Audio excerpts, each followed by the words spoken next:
What if you went on a simple hiking trip and ended up trapped in a hidden civilization where survival depends on obeying brutal, ancient laws, and escaping might cost you everything, even your identity? Today's story is not just about getting lost in the woods. It's about what happens when modern people collide with something far more dangerous than nature itself. Hey everyone, welcome back to Movie Recaps Hub Podcast. Today, we're diving into Wrong Turn 7, released in 2021, the final installment of the series, and trust me, this one takes a completely different direction. No cannibals this time. Instead, we get something way more disturbing, a hidden tribal society with its own rules, justice, and deadly consequences. Let's get into it. So the movie opens in a small town in West Virginia. An elderly man named Scott walks into a police station. He's clearly worried. He tells the sheriff that his daughter Jen has gone missing. Some time ago, Jen went on a trip with her boyfriend and a group of friends, and suddenly, they all disappeared without a trace. No calls, no updates, nothing. Even the friends who were with her are unreachable. The last message Jen sent came from this very town. Scott pleads with the sheriff to investigate, but the sheriff doesn't take it too seriously. He suggests that maybe they just went off-grid, doing their own thing, and forgot to respond. The surrounding land is massive, making search efforts difficult. Instead of helping, the sheriff tells Scott to just fill out a missing persons report. But Scott knows something is wrong. This doesn't feel like a normal situation, so he decides to investigate on his own. He goes to a local inn, trying to gather information, but finds nothing useful. Then he heads to a bar. At the bar, a man recognizes the photo of Jen and her friends. He says he saw them before, and after arriving, they headed north. Then he gives Scott a chilling warning. If your daughter is lost in those woods, you might as well go home, because once the forest takes something, it never gives it back. Nature will consume it until nothing remains but bones. So what really happened to Jen and her friends? Now the story takes us back 6 weeks earlier. Jen and her group are traveling on the highway. Her boyfriend Darius is driving. In the back are Mila and Adam, along with a couple, Gary and Liz. At one point, Gary and Liz are getting a little too affectionate in the car. But suddenly, the tire bursts. They pull over, and Jen steps out to fix the tire herself. While she's working, she has no idea that someone or something is watching them from the woods. After fixing the tire, they continue and eventually reach a small town where they check into a local inn. The innkeeper gives them strict rules. No candles, no loud noise, no disturbances, and most importantly, if they go hiking, they must stay on the marked paths. Jen finds this a bit strange, but she doesn't think too much about it. That evening, the group goes to a bar to relax. The same man from earlier approaches them. When he hears they're planning to hike in the mountains, he offers to be their guide. He warns them that the mountains are dangerous, and they'll need someone who knows the area, but the group refuses. They don't trust him and don't want trouble in an unfamiliar place. The man leaves clearly annoyed.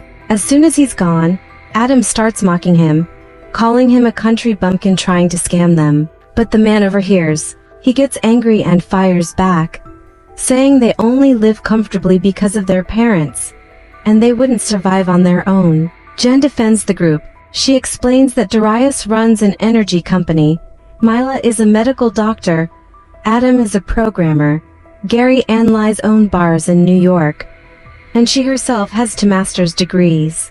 The man simply responds, "We will meet again." Later, when they return to their car, they see someone standing near it. Adam tells him to leave, but the man doesn't move. So Adam throws a bottle at him, and the man runs away. Thinking it was just a random thief, they ignore it and go back to the inn. The next morning, Jen meets a woman named Edith selling crafts by the roadside. Edith's daughter Ruthie is with her. Ruthie behaves strangely, clearly afraid of strangers. Jen buys a bracelet from them before leaving. Soon after, the group leaves the inn and begins their hike. They follow the marked paths at first, but then Darius suggests they go off-route to find an old fortress from the war. Jen remembers the innkeeper's warning and hesitates, but Darius reassures her that they'll just take a quick look and come back. Eventually, Jen agrees. They enter the deeper forest. After 4 hours of walking, they find nothing. Darius decides to go ahead alone while the others head back. But suddenly, a massive log comes rolling down the hillside. The group panics and runs, but they stumble and fall. Gary gets trapped by a tree, and the log crushes him completely. He dies instantly. Liz is devastated. The group is now terrified. They realize something is very wrong and blame Darius for leading them off track. Darius apologizes, but he knows they need to focus on finding a way out. While they're talking, Jen sees a figure in the distance, but when she blinks, it's gone. They continue downhill, marking Gary's death spot as they go. That night, heavy rain pours down, and they are completely lost. With no choice, they set up camp. But Jen can't sleep. She keeps thinking about the figure she saw earlier. Suddenly, she sees another figure outside the tent, appearing and disappearing. The next morning, they realize they slept in a cemetery. Things start getting worse. Their phones go missing. Mila disappears. They split up to search. Jen encounters Ruthie in the forest. Adam tries to approach her, but she runs away. He chases her and accidentally triggers a trap. His foot gets caught in a chain, and suddenly, he's yanked into a deep hole. The others don't know what to do. Darius suggests there might be another entrance, but Jen insists they need to leave and get help first. They mark the spot and move on. Soon, they find a small house filled with backpacks and phones, like a collection of lost belongings. Then they hear something outside. Two masked people are carrying Adam. Darius grabs a weapon and attacks them to rescue him. In the chaos, Adam grabs a stick and brutally kills one of the masked people, smashing his head repeatedly. He believes these people kidnapped Mila, but right then, Mila suddenly appears. She had just gone to the bathroom and got separated. Now they realize they killed someone for no reason. Adam panics, saying someone will come for revenge. Darius tries to calm him, saying no one will ever find out in such a remote place. But things are far from over. Darius triggers another trap and gets injured by a spiked pendulum. Mila treats him and they continue. Then suddenly, Liz disappears. Moments later, masked people surround them. Everyone runs. Mila falls into a spike trap and is impaled. Then a masked person shoots her with an arrow, killing her. Adam is captured. Jen and Darius are knocked unconscious. When Jen wakes up, she's tied up in a cellar. The woman above her is Edith. Edith tells her to stay quiet if she wants to survive. Later, Jen and the others are taken to a hidden tribal village. They are brought to a court where Chief Venable presides. Adam is put on trial for murder. Witnesses testify. The man Adam mocked at the bar speaks. Then the brother of the man Adam killed explains what really happened. Jen tries to defend Adam, but Venable demands the truth. Ruthie is called as a witness. She saw everything. She points at Adam. Venable declares him guilty and sentences him to death.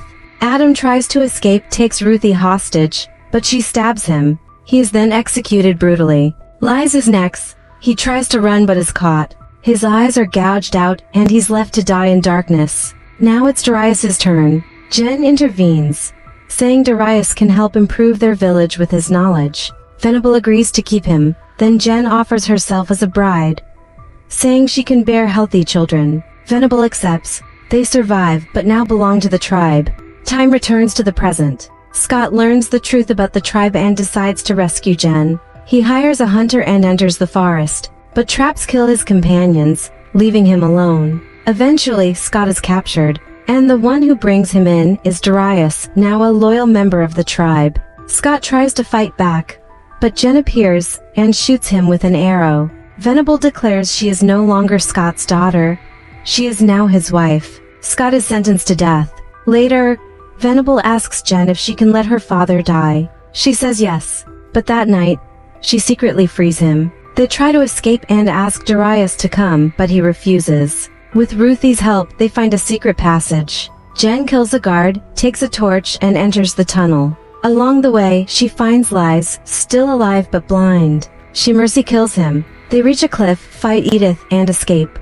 Jen kills the man from the bar who attacks her. Finally, they meet the same man again, but this time he helps them. He sets the forest on fire as revenge. Months later, Jen is home.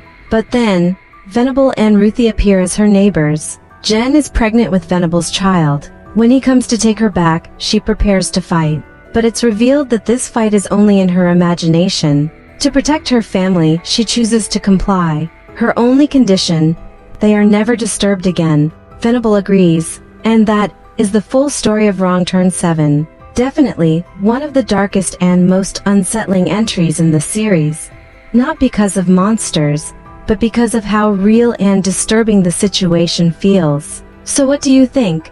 Did Jen make the right choice in the end?